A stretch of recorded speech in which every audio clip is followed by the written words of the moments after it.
নমস্কার, নিউজ 18 বাংলা আপনাদের প্রত্যেককে স্বাগত। শুরু করছি সোজা সাপটা। সময়ের প্রতিটা ধাপে চোরাবালি, একবার পা দিলেই আপনি শেষ। চোরাবালি রাজনীতির প্রতিটা ধাপেও, একটু ভুল হলেই টলমল গদি। রাজ্য রাজনীতিতে এখন উত্তপ্ত অধ্যায়ের নাম সন্দেশখালী। বিরোধীরা চাইছে এই সন্দেশখালী ইস্যুতেই তৃণমূলকে প্যাঁচে ফেলতে।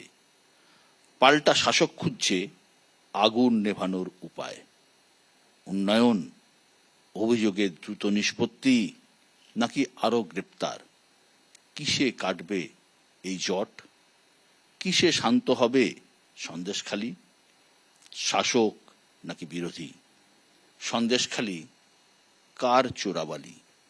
উত্তর খুঁজছে সবাই। সন্দেশখালীর আগুন যেন নিভছে না।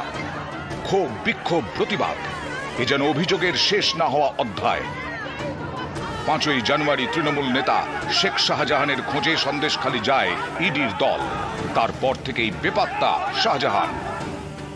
রায়মঙ্গলের তীরে ক্ষোভ ঝরে পড়ছে শাহজাহানের পরিবারের বিরুদ্ধে। গ্রামবাসীদের আস্থা ফেরাতে মেঠো পথে হাঁটছেন রাজ্যের প্রশাসনিক কর্তা ব্যক্তিরা।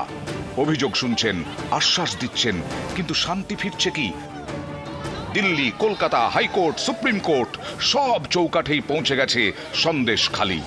ভোটের বাজারে উত্তাল রায়মঙ্গলে পাল তুলেছে বিরোধীরা। রোজই ধামাখালিতে আসছে নতুন নৌকো, বাতাসে ভাসছে নতুন অভিযোগ। আগুন নেভাতে সর্বশক্তি নিয়ে ঝাঁপিয়েছে শাসক দলও। একদিকে ক্ষোভ মেটাতে প্রশাসন, অন্যদিকে বিরোধীদের বিঁধতে তৃণমূল নেত্রী। সন্দেশখালী শেষ পর্যন্ত কি সন্দেশ দেয়, সেটাই এখন দেখার। শিরোনামে সন্দেশখালী। এরই মধ্যে রাজ্যে আসছেন প্রধানমন্ত্রী নরেন্দ্র মোদী। 7 দিনের 3টি সভা, 1 মার্চ, 2 মার্চ, 6 মার্চ। অভিযোগ শুনবেন সন্দেশখালীর মহিলাদেরও।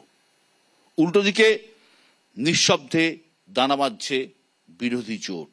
উত্তরপ্রদেশ, দিল্লি, পাঞ্জাব আসন সমঝোতা চূড়ান্ত। মহারাষ্ট্রেও জোট চূড়ান্ত হওয়ার পথে। বিহারও একই অবস্থা। কংগ্রেসের দাবি, কথা চলছে বাংলা নিয়েও। আমাদের আজকের মোশন সন্দেশখালীর রাজনীতি, বিরোধী জোটের রণনীতি। আমাদের আজকের মোশন সন্দেশখালীর রাজনীতি, বিরোধী জোটের রণনীতি। আর এ নিয়ে বলতে আজ আমার সঙ্গে যারা রয়েছেন, আমার একদম বাঁদিকে রয়েছেন বৈশ্বনাথ চট্টোপাধ্যায় তৃণমূল কংগ্রেসের পক্ষে, পাশে রয়েছেন কৌস্তব চট্টোপাধ্যায় সিপিআইএম এর পক্ষে, আমার বাঁদিকে রয়েছেন অর্চনা মজুমদার বিজেপির পক্ষে, একদম ডান দিকে রয়েছেন দেবজিৎ সরকার বিজেপির পক্ষে, পাশে রয়েছেন সৌম্য আইচরায় কংগ্রেসের পক্ষে, এবং রয়েছেন দেবাংশু ভট্টাচার্য তৃণমূল কংগ্রেসের পক্ষে। আমার প্রথম বক্তা কৌস্তব চট্টোপাধ্যায়। আমাদের আজকের বিষয় সন্দেশখালীর রাজনীতি, বিরোধী জোটের রণনীতি। সন্দেশখালীতে বিশ্বদা শুধু বিরোধীরা আক্রান্ত এমনটা নয়, সন্দেশখালীর মানুষ আক্রান্ত। সন্দেশখালীতে পিঠে বানাতো তৃণমূল কংগ্রেসের নেতারা ডেকে নিয়ে। এখন তো যা অবস্থা হয়েছে, আজকে দুপুর অবধি যা শুনছি, তাদের তৃণমূল কংগ্রেসের পিঠে বানানো শুরু হয়ে গেছে। তো আমি বলবো যে সেই শাহজাহানের বাবা কিন্তু জাহাঙ্গীর না। এই শাহজাহানের বাবা হচ্ছে পিসি ভাইপো এবং নাজার থানার আইসি এবং এসপি। কিন্তু প্রশ্ন হচ্ছে, এই নিয়ে আমি দেখছি বিজেপি খুব লাফালাফি করছে, খুব লাভঝাপ করছে বিজেপি। আচ্ছা, শাহজাহানদের যদি প্রোটেকশন দেয় পিসি ভাইপো এবং রাজীব কুমাররা, তাহলে বিলকিস বানুর ধর্ষকদের বাইরে এনে মালা পরিয়েছিল কারা? একই তো। স্টুডিওতে দেখবে, আমি খুব মজা করে বিশ্বতা বলি যে আমার এক ছোটবেলার বন্ধু অঙ্কে 7 পেয়েছে, ওর বাবা খুব পেঁদাচ্ছে ওকে। তা আমি কাকুকে বললাম, আপনি ওকে পেঁদাবেন না, কেন মারছেন কেন, কি কথা? বলছে ও 7 পেয়েছে বলে মারছি না। ওকে যখন জিজ্ঞেস করেছি কেন তুই 7 পেয়েছিস, তখন ও বলছে আমার বন্ধু ও তো অঙ্কেতে 3 পেয়েছে। তো তৃণমূলের আর বিজেপির তাই অবস্থা। ও বলছে ব্যাপাম, ও বলছে এসএসসি, এ বলছে হাসকালি, এ বলছে হাতরাস, এ বলছে কামদুনি, এ বলছে উন্নাও। তাহলে বিলকিস বানু ধর্ষকদের যারা প্রোটেকশন দিচ্ছে, বা বেনারস হিন্দু ইউনিভার্সিটিতে যে আক্রমণের ঘটনা হলো মহিলার ওপর, তারা হচ্ছে বিজেপির সোশ্যাল মিডিয়া টিমের মেম্বার। তারা আবার সন্দেশখালী নিয়ে কথা বলবে। কিন্তু আসলে সন্দেশখালীতে দেখুন, মানুষ ভয় ভাঙছে, গতকালও দেখবেন পুলিশের সামনে এক মহিলা দাঁড়িয়ে, গরিব মহিলা দাঁড়িয়ে বলছেন যে আমি সিপিআইএম করি বলে আমার জমিতে হচ্ছে নোনা জল হচ্ছে ঢুকিয়ে দিয়েছে।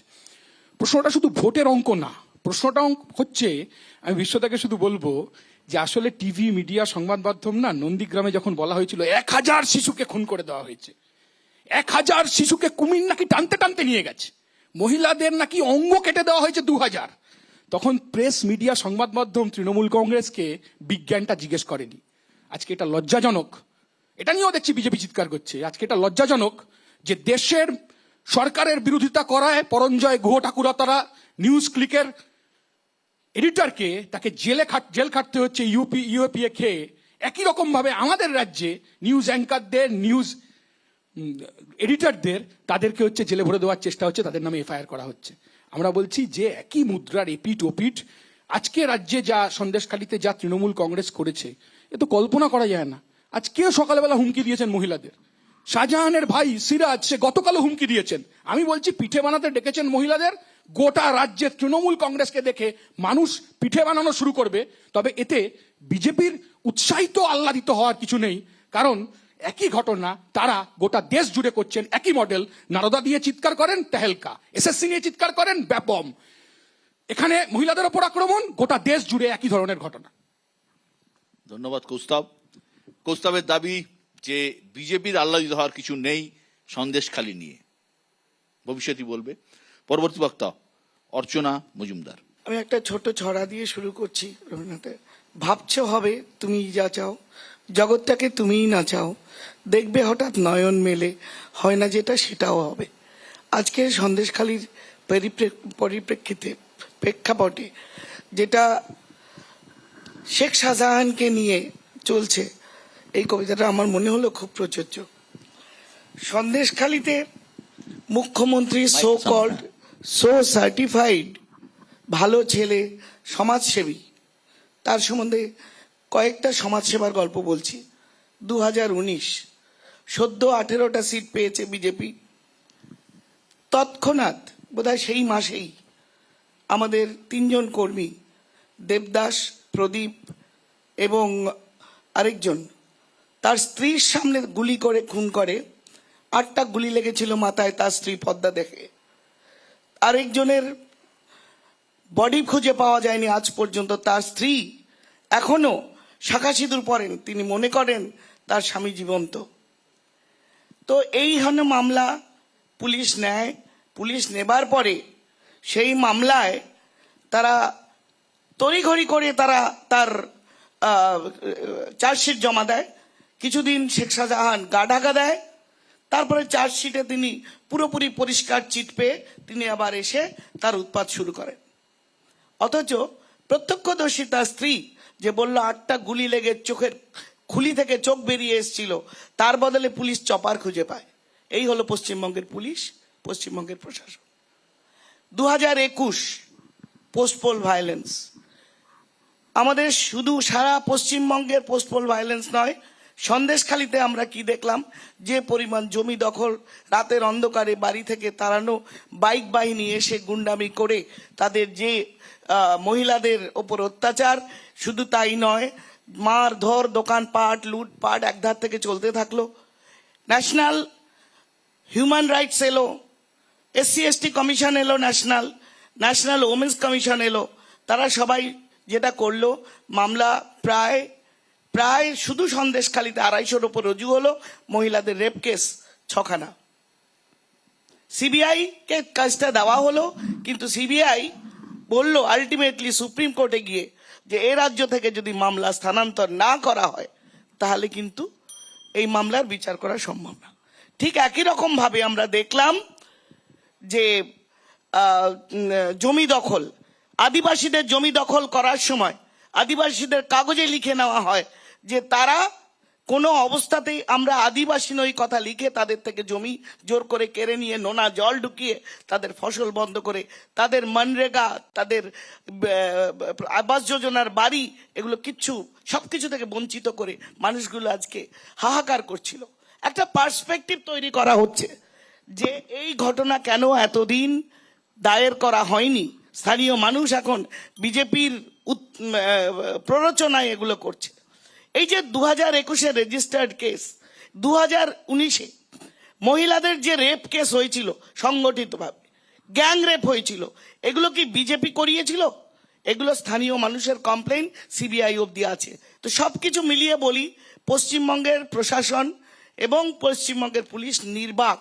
পুলিশ নির্বাক অভিযোগ অর্চনা মজুমদারের। বৈশ্বনাথ চট্টোপাধ্যায় তৃণমূল কংগ্রেসের পক্ষে। আসলে বিজেপি আর সিপিএম একই টিউনে বাঁধতে চাইছে গান। আমি একটু ওই প্রধানমন্ত্রী আসছেন তো আমি জিজ্ঞাসা করি যে প্রধানমন্ত্রী মণিপুরে গেলেন না কেন, যেখানে ট্রাইবাল মহিলাকে উলঙ্গ করে সারা পৃথিবী দেখলো, সেখানে ঘোরানো হয়েছে। প্রধানমন্ত্রী হাথরসে একবারও গেছেন, উন্নাওতে গেছেন, যেখানে রেপ ভিকটিমকে তো খুনে করে পুড়িয়ে মারানো হয়েছে, তারপরে তার বাড়ির লোক যারা সাক্ষী তাদেরকে আগুনে পুড়িয়ে মারা হয়েছে।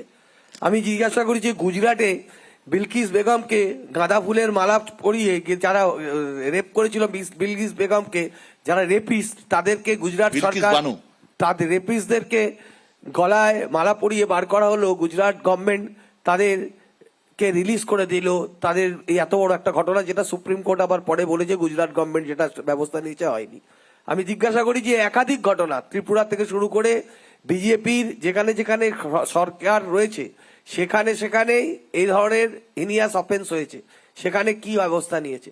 আর সিপিএম আজও অবস্থা খুব খারাপ, শূন্য বিধানসভায়, শূন্য লোকসভাতে, শূন্য। কিন্তু ওরা তৃণমূলের বিরুদ্ধে ওদের বিষাদাগার না করলে চলবে না। প্রাসঙ্গিকতা কতটা আছে সেটা মানুষ বিবেচনা করবে। আমার মনে পড়ে বানতলা, ধানতলা, বিরাটি, সিঙ্গুর, ফুলবাগান থানা, সেখানে অনিতা দেওয়ানকে নাবিয়ে তাকে রেপ করে তার গোপালঙ্গে টর্চ পাওয়া গেছিল। তখন মুখ্যমন্ত্রী ছিলেন জ্যোতি বোস, তাকে জিজ্ঞাসা করেছিল, তখন তিনি উত্তরে বলেছিলেন এরকম ঘটনা তো কতই ঘটে। ধানতলাতে বরযাত্রীরা যাচ্ছে, তাদেরকে নামিয়ে রেপ করেছিল সিপিএম এর সব কমরেডরা। তো সুতরাং এরা দুজনে মিলে যখন সন্দেশখালীতে যেটা হচ্ছে তাতে অলরেডি 18 জন অ্যারেস্ট হয়েছে এবং তাদের দুজন অ্যাকিউজ যাদের নাম আসছিল, একজন উত্তম আর একজন শিবু হাজরা, দুজন অ্যারেস্ট হয়েছে, কাস্টাডিতে আছে। আর সরকার বা প্রশাসন বা পুলিশ বলেছে যে কাউকে ছাড়া হবে না। আমরা কোনো রকম কোনো অবিচারের মধ্যে নেই। আমরা সবসময় তৃণমূলের সরকার বারবার যেটা বলছেন যে আমরা সবাইকে ন্যায় বিচার দিতে আমরা প্রতিজ্ঞাবদ্ধ, এবং সেই জন্য আমরা সবসময় আজকে একজন মহিলা মুখ্যমন্ত্রীকে যে ভাষায় ভারতীয় জনতা পার্টির নেতৃত্ব আক্রমণ করছেন, তাকে বলছে হাফ প্যান্ট পরে ঘুরতে হবে, বারমুডা পরে দিলীপ ঘোষ, শুভেন্দু অধিকারী বলছেন মমতাজ বেগম, এবং এত বিলো দ্য বেল্ট যে অ্যাটাক, এবং সে কথা। আর তারপরেও এত কিছুর পরে, এত সমালোচনার পরে কেন্দ্রীয় সরকারের যে রিপোর্ট, সেই রিপোর্টে আমাদের কলকাতা শহর ভারতবর্ষের সবচেয়ে নিরাপদ শহর হিসাবে দেখানো হয়েছে। আর প্রেসের ফ্রিডম নিয়ে বললেন বামফ্রন্টের সিপিএম এর, আমার মনে আছে একটা দৈনিক সবচেয়ে বেশি প্রচারিত সংবাদপত্রকে 1 মাস ধরে বন্ধ করে দেওয়া হয়েছিল, কোনো দিন কাগজ পড়তে সেই সময় দেওয়া হয়নি। আর কত কাগজের গাড়ি পুড়িয়ে দিয়েছিল সিপিএম এর লোকাল কমিটির কমরেড গুন্ডা বাহিনী। সুতরাং কারা প্রেসের, একদিকে বিজেপি সাংবাদিকদের খুন করে, আর বামফ্রন্টে 34 বছরে সংবাদপত্রের স্বাধীনতা কোন জায়গায় গেছিল, কত তলায় নেমে গেছিল। আজকে তো প্রতিদিন আমাদের সমালোচনা হয়, আমাদের বিরুদ্ধে নানান ধরনের কুৎসা করার, বদনাম করার বাংলাকে চেষ্টা হচ্ছে, তারপরেও আমরা ধৈর্য দেখাচ্ছি। ধৈর্য দেখাচ্ছে তৃণমূল কংগ্রেস, ধৈর্য দেখাচ্ছে সরকার, দাবি বৈশ্বনাথ চট্টোপাধ্যায়। সৌম্য আইচ রায়, বিষয় সন্দেশখালীর রাজনীতি, বিরোধী জোটের রণনীতি। সন্দেশখালীর রাজনীতি নিয়ে কথা বলার আগে তৃণমূল, বিজেপি, মার্ক্সবাদী কমিউনিস্ট পার্টির বন্ধুরা সবাই বক্তব্য রেখেছেন। আমি শুধু বক্তব্যের মধ্যে যেটা বিষয়টা এসছে যে বিজেপি তার রাজ্যগুলোতে খুব খারাপ কাজ করেছেন এবং তৃণমূল তার রাজ্যের পরিচালনায় 12 বছরে খুব খারাপ কাজ করেছেন, ফলে দুটোর প্রতিযোগিতামূলক একটা আলোচনা আমি শুনলাম। তো সত্যিই তো খারাপ কাজ হয়েছে, ইনসিডেন্টাল পয়েন্ট অফ ভিউ থেকে তো খুব খারাপ কাজ হয়েছে। বিজেপি যে খারাপ কাজগুলোর নিদর্শন আমরা দেখাচ্ছেন, সিপিএম এর বন্ধু আমরা বলছি বারবার, ঠিকই তো, মাননীয় প্রধানমন্ত্রী, স্বরাষ্ট্রমন্ত্রী তো জবাব দেওয়া উচিত। আবার ঠিক একইভাবে তৃণমূলও যে কাজগুলো করেছে তারও জবাব চাইছি আমরা, কারণ সরকারের বিরোধী আমরা তো। কিন্তু তার মানে এটা তো নয় যে একটা খারাপ কাজকে দৃষ্টান্ত উপরে রেখে আরেকটা খারাপ কাজের সার্টিফিকেট পাবো, এটা কখনোই হতে পারে না। তেভাগা আন্দোলনের পৃষ্ঠভূমি পটভূমিতে দাঁড়িয়ে শাহজাহানদের জন্ম কারোর, একজন বলছেন যে জন্ম হয়েছে তো সিপিএম এর আমলে, তো ভালো কথা, কিন্তু ফুলে ফেপে বড় হয়েছে তো আপনাদের সাম্রাজ্যে। তো শাহজাহানরা শিবু হাজরাদের পোলট্রি ফার্ম পুলিশ পাহারা দেবে, আর গত 12 বছরে যদি অত্যাচারে, আমি ধরে নিলাম আপনাদের কথাতে কিছুই হয়নি, গ্রামের মানুষ খুব মিথ্যে কথা বলছে, গ্রামের মানুষ বাজে কথা বলছে, বা এটা হতে পারে যে 10-12টা ঘটনা ঘটেছে, আমরা খুব এক্সাজারেট করে বলছি।